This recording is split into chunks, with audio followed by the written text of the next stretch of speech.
When the husband discovered that my room was not locked, he was completely shocked because I had vowed to remain chaste for my childhood sweetheart and even hid a knife under the pillow to prevent him from approaching me, but he didn't know that I had actually been reborn in my previous life. I believed the slanderous words of my childhood sweetheart and her stepsister, mistaking him for a devil, but in the end he died for me. Then I realized how much he loved me, so after being reborn I just want to see him as soon as possible. When Derek entered the room, I turned over on the bed. I kicked the blanket away, wedging it between my legs. Looking at the exposed part of my legs, Derek's throat tightened as if he wanted to touch me, but he managed to hold back. He carefully pulled the blanket free and covered me again. I didn't react. Derek thought, is she really asleep? Or is she just pretending to fool me? Unable to figure it out, he decided to stop guessing. He pulled the chair by the vanity closer and sat down beside the bed. He didn't dare climb in, just watched me quietly. Every time I kicked the blanket off, he covered me again. When I woke the next morning, he was still there, stiff in the chair, staring at me. Well, didn't you say you wanted to see me? His voice was sharp, though I could hear the nerves. Derek? I shot up too fast, the room spinning, and nearly fell, until his arm wrapped around me, steady and warm. Why the rush?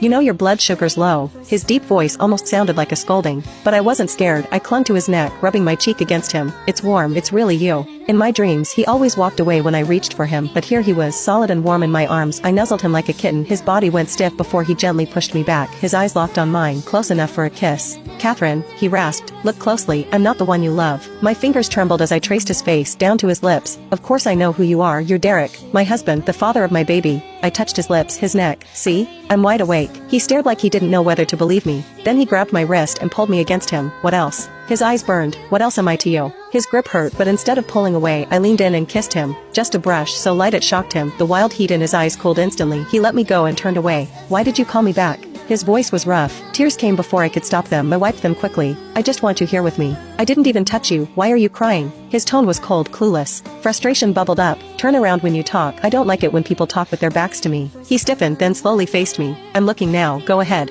I didn't answer. I threw my arms around his waist. Derek, shut up. I don't want to hear you right now. Anger and helplessness twisted inside me, and before I realized, I bit down on his neck hard. He flinched, then relaxed, cupping my head. That's too soft. Haven't you eaten? You started this, he teased, voice low, daring me. I bit harder, then licked the sore spot. Catherine, don't, he gasped, but his hand only pressed me closer. Hypocrite. When I finally pulled away, I admired the purple marks I'd left. He didn't care, just wiped the corner of my mouth with his thumb. Why didn't you go deeper? Could have hit my artery. I glared and placed a hand on my stomach. Baby, don't listen to your dad. He's not telling mommy to kill. He's still an embryo, Derek muttered. He doesn't understand. I stared until he raised his hands in surrender. Sorry, please continue. His helpless look made me laugh. Maybe, with some training, he could actually make a good husband, a good father. Mrs. Graham, someone's looking for you. Maeve called from outside. Got it, I'll be right down. I stood on tiptoe, planted a quick kiss on Derek's cheek, and went to the bathroom. I'm freshening up. You should too. Don't you have work? I'm off today. He leaned in the doorway, tall enough to cast a